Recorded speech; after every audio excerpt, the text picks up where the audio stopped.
The state semifinals were this past weekend, so we see how our local teams did. And we have a one-on-one interview with the executive director of the PIAA, plus our first ever SFBN Awards, all next on Varsity Voice presented by SFBN.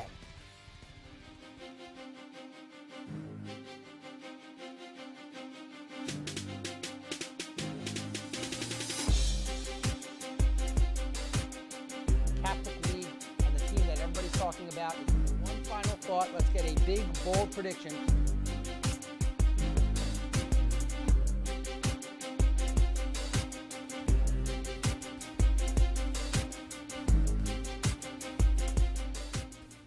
Welcome to another edition of Varsity Voice presented by SFBN. I'm your host, Bluestein, and Frankie. 3 big games this past weekend for our area teams in the state semifinal round. And let's start in 4A. And unfortunately, the Upper Dublin Cardinals fall to the Parkland Trojans 30-14. Right, it was tied 7-7 going into the halftime.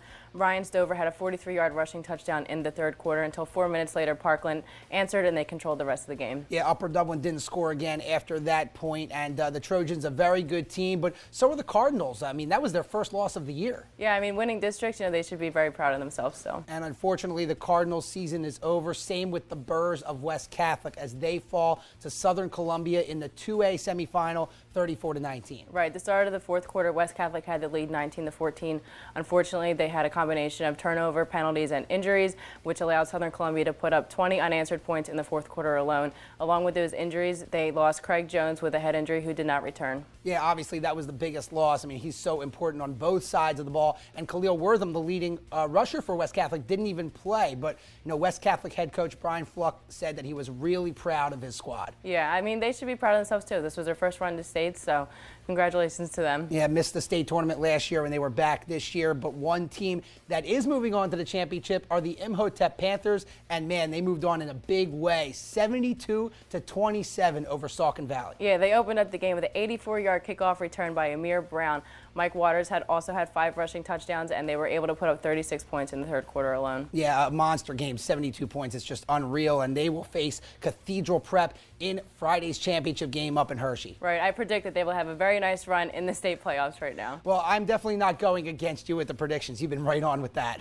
Yeah. So we will continue on with more football conversation here on Varsity Voice presented by SFBN. Hi, I'm Tommy Green, former pitcher for the Philadelphia Phillies. When I was in high school, it was very important to me to show scouts what I could do. My friends at Payroll Service Solutions are huge supporters of high school sports and the Sports Fan Base Network. If you're a small to medium-sized business in need of a payroll company, contact Payroll Service Solutions. Not only will they take care of you, they will continue to support the community. For more information, contact Payroll Service Solutions at 215-624-0922 or 866-PAY-EASY. Bucksmont Indoor Sports Center is the area's largest indoor sports and event center with over 78,000 square feet of playing and expo surface. We offer year-round programs for toddlers to teens, as well as an extensive adult league program in a variety of sports. Celebrate your birthday with an unforgettable party. Choose from Nerf Turf Tag, Bubble Soccer, or a variety of activities for a party everyone will be talking about. Bucksmont is the first and only facility in the area to offer bubble ball soccer. See if you have what it takes to beat the bubble. Visit our facility, conveniently located in Hatfield, PA. For the love of the game, it's Bucksmont Indoor Sports Center.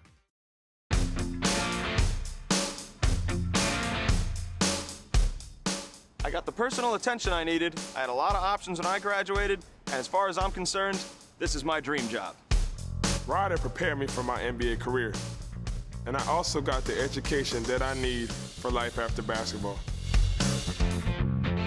I had 6 teaching internships while I was at Ryder, and right after graduation, I started a career that I love. Are you ready for prom? Well, SFBN is. We have partnered up with several local businesses to offer our high school viewers discounts on major prom-related purchases. Clark's Premier Limousine for transportation, the Men's and Boys Store for tux rentals, LB's Cuts for men's haircuts, In Good Hands Salon for hair and nails, and Dress Up Time for prom dresses. Go to www.sfbnprom.com to receive your promo code today. Welcome back. The PIAA made big news recently with a major announcement for changes in their classification system. So we had a chance to talk to Dr. Robert Lombardi, the executive director of the PIAA, to discuss those changes. Dr. Lombardi, a lot of changes for the PIAA in 2016, 2017. Why don't you explain exactly how the classifications will now work? Well, we'll have 6 classifications. That's the biggest change. It's probably the biggest change in the last 50 years. We're going to have 6 classifications in basketball, football, baseball, and softball. We're going to have 4 classifications in soccer and girls volleyball. We'll have 3 classifications in field hockey and 2 in boys and girls lacrosse. So this was the biggest change in 50 years. You just said it. What prompted the change now to move from 4 to 6 in those major sports in particular? Well, it started in our football steering committee 11 months ago, last December. And what was brought forward that we're one of the largest states in the country with only 4 classifications. And when we started looking at the numbers, and Bob Tonkin from District 9 did an awful lot of work getting facts and figures for the committee, that we found that there was a large disparity. Our schools were saying, hey, listen, the disparity between a smaller school and the largest school in a classification is not really equitable, and can you look at a different way to do that? So what we did, we went through a 3 reading process that the board had 5 board meetings. We had 2 strategic plan committees. We had 3 football steering committee meetings, but it was pretty well vetted. But it was important to look at not only the different proposals, and there were 8 proposals to start, to look how it would affect other sports, because the board wasn't going to just do this for football. So once it passed for football, the board said, you know, we have more schools playing these other sports. We would like to make sure that they're involved in this to be equitable across the board for our team sports, and that's what they passed. Right, so now we have the new classifications for all the sports, probably gives teams more opportunities to win and play postseason. What do you see as the future now of PIAA sports for all the schools across the state? Well, I think it's going to help us from a competition level. There's an awful lot of teams that's on an annual basis have terrific seasons, and they feel that they've had one loss and they've had it at the wrong time of year, and it knocks them out of the playoffs.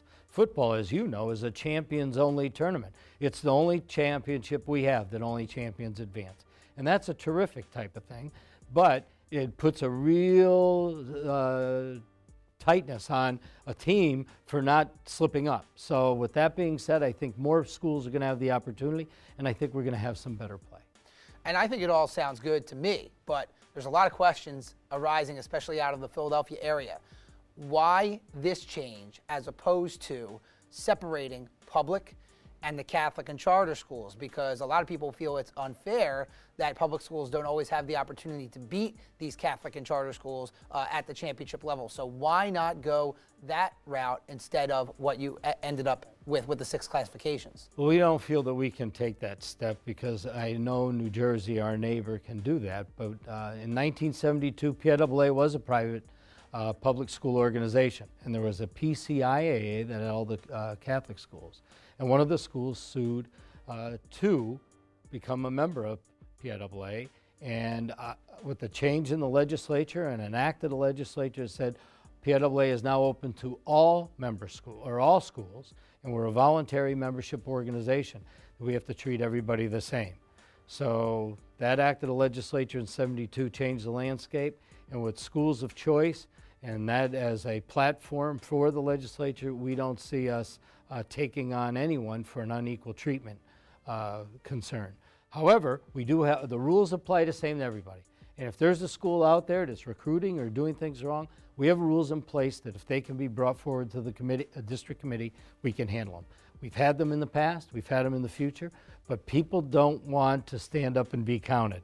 It's easier to pass rumor and innuendo on instead of stand up and say, I know Lombardi went here because he's a great this or she's a great that, and that's why they went to this school. We have to have facts, we have to have it heard, and we're not going to go into segregation of our schools. So you had a lot of meetings. Was this brought up at all? Was this even on the table to separate public and private? There was discussion about it, but the consensus of the board was, no, we're not going there. If the legislation would like to change and allow us to have separate divisions that way, That's fine with us. So basically, if we have somebody that says, we need to change this, public versus private needs to be separated, they need to go to their state senator or state rep and have the legislature changed. Exactly. So you guys are following the law. We're gonna follow the legislation that's in place.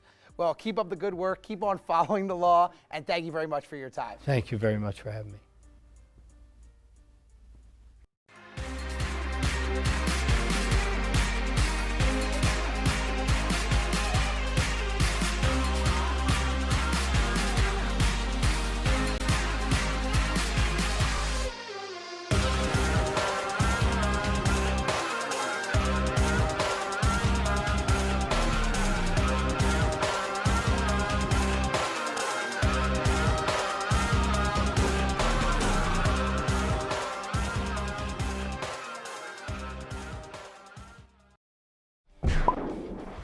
Hey, you.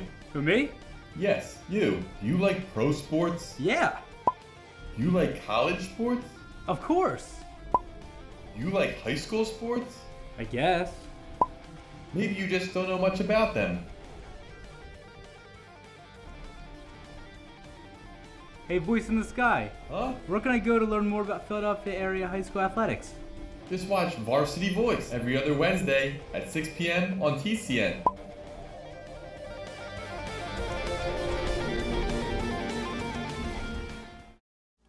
Pop Quiz is brought to you by Gear Up, a federally funded program designed to increase the number of students who are prepared to enter and succeed in post-secondary education.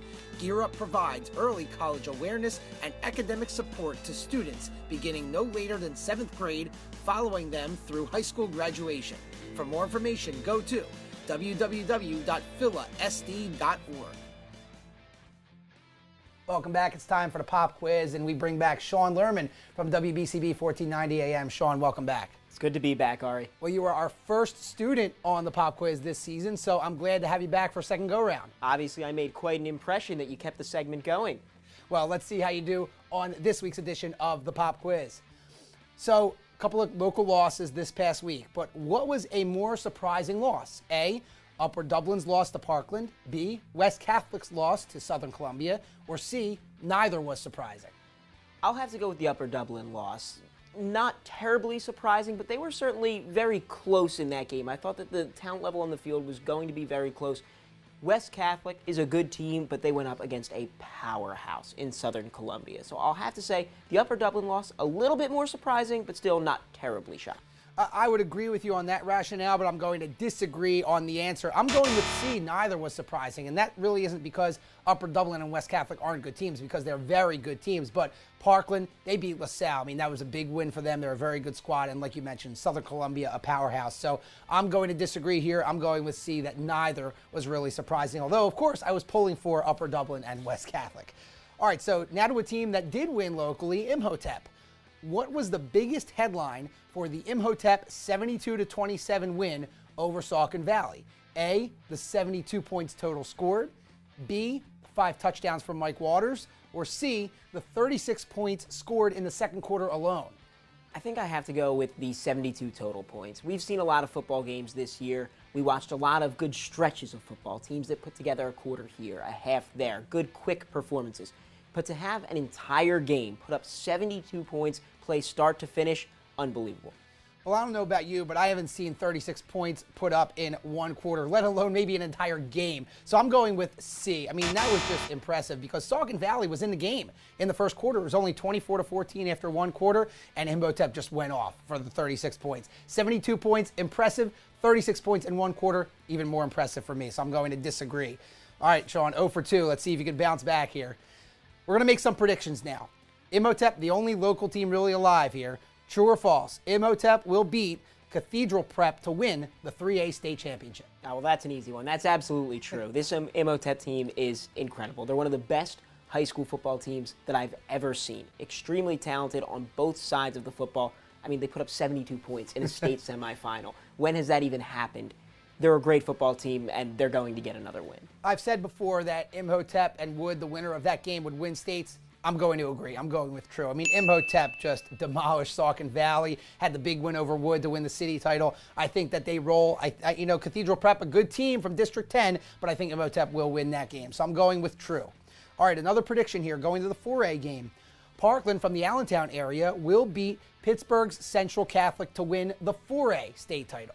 I'll go true on that one as well. This is a good Parkland team. They've had some tough wins. They have a lot of very good individual outstanding players. Kenny Yaboa, get used to his name in this area. He's coming to the city next year to play at Temple, a 6'6" wide receiver, very, very talented. I think he has one more big high school game in him, and I think Parkland gets the win.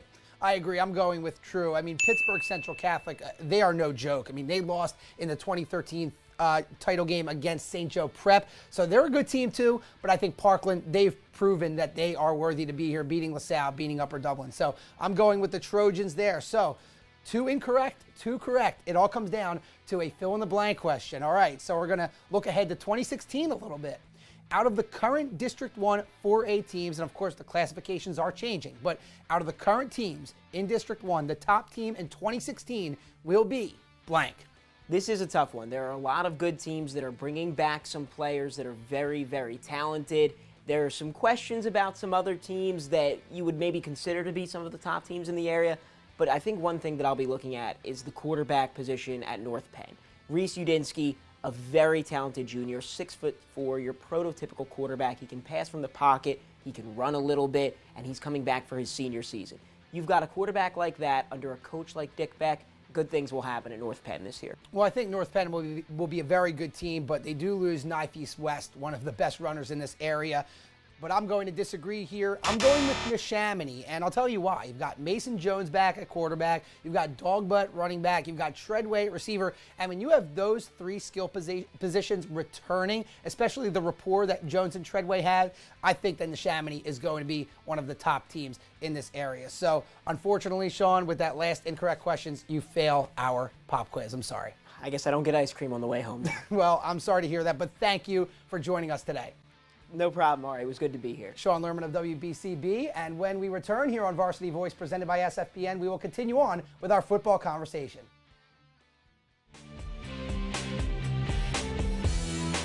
Down the other end, if you don't get back in time. Quick 3 by Addison Howard. Xavier Malone. Oh, and the foul. There's a kick out to Daly for 3. Rob Daly. Malone has it in the corner. He's going to launch a wild shot. No good, wide open for the rebound, and the putback is number 23, Williams. The player. No good, and PW pulls off the win. Open in the corner for 3 is Karan Johnson. Heath missed. Tap back, no good. Dixon again. Heath with the floater inside the lane, no good. Put back O'Brien. Had the layup and he missed it. One of his rare mistakes. Whoa. Johnny Rigsby for basketball. That's exactly what happened. Parkland is not going away. They're not giving up. No, Barr with the drive gets the roll. I mean, there's too many moves. Yep. Williams down the lane and 1.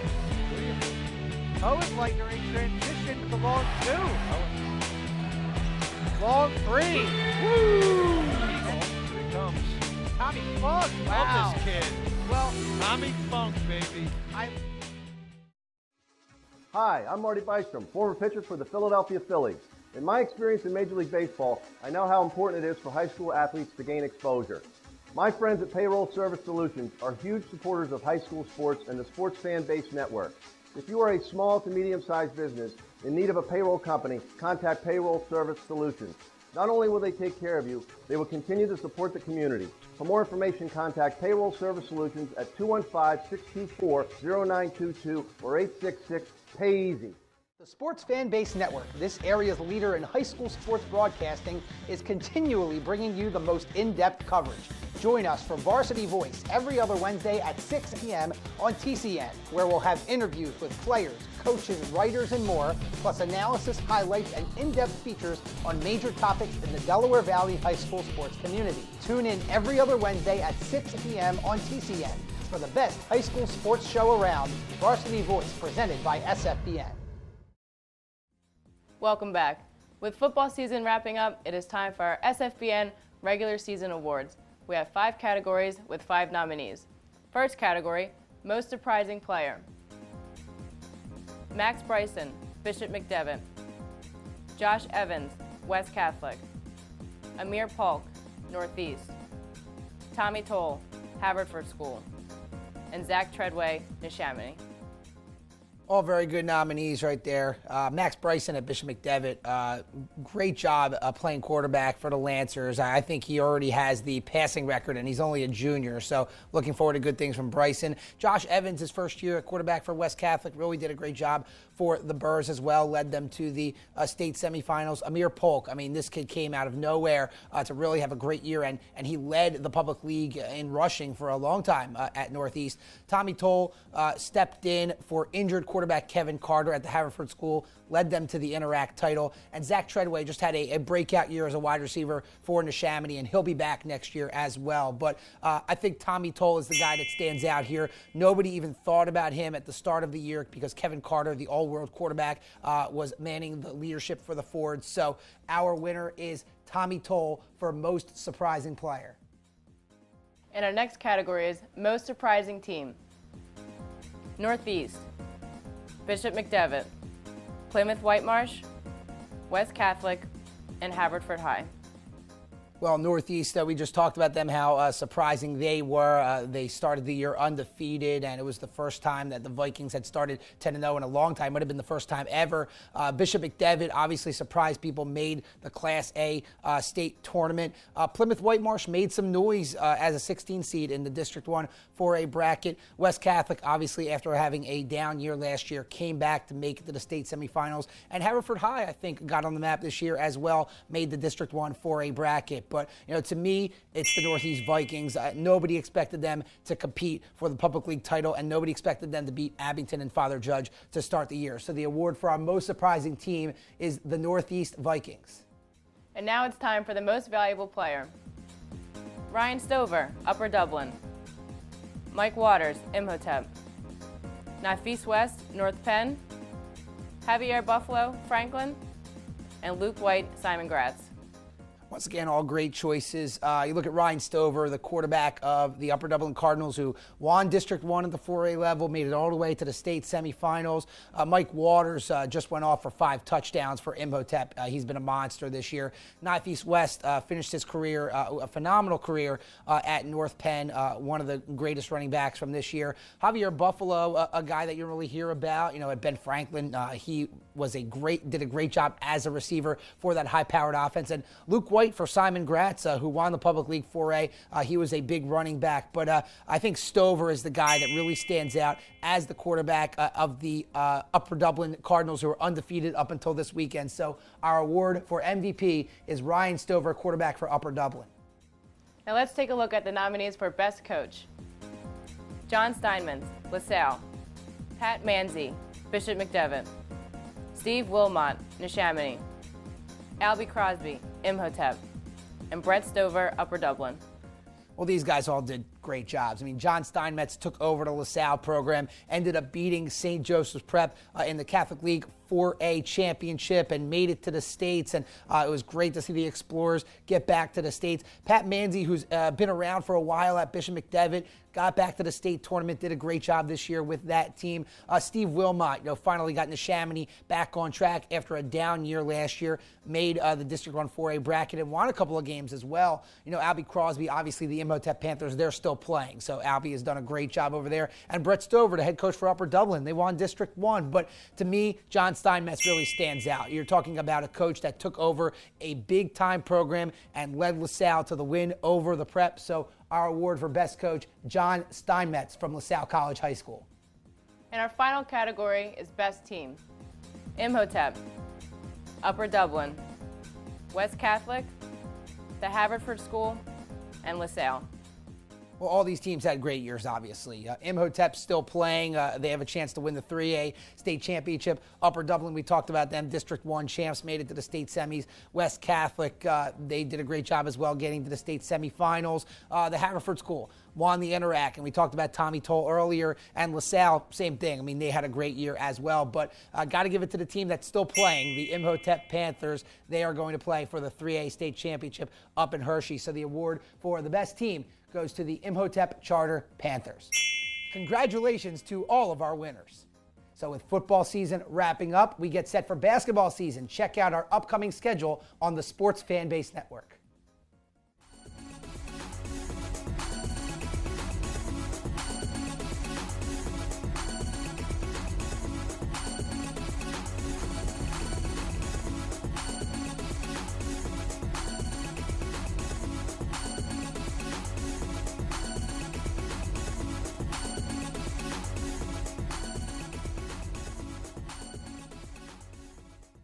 Well, that about wraps things up for this edition of Varsity Voice presented by SFBN and Frankie. As we say goodbye to football season, we are getting ready for our basketball preview show next episode. Are you excited? Yeah, I'm excited. We're covering a lot of good games this season. Yeah, we definitely are. Thank you again for joining us today. Always a pleasure. Thank you for having me. For Frankie Stokes, I'm Ari Bluestein, and a special shout out to one of our viewers, Pennsbury student David Schilling. Thank you for tuning in. We'll see you in a couple weeks. Have a good night. We really are covering a lot of games.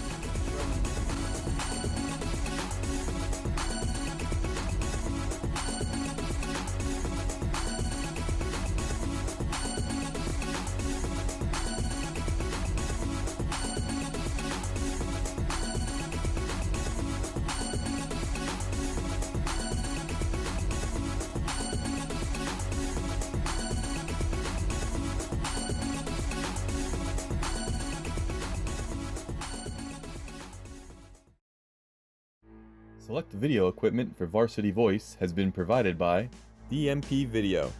DMP Video. You provide the moment, we'll capture the memories.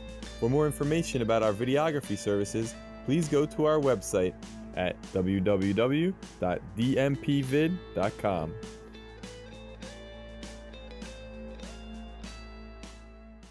Sports Fanbase Network, this area's leader in high school sports broadcasting, is continually bringing you the most in-depth coverage.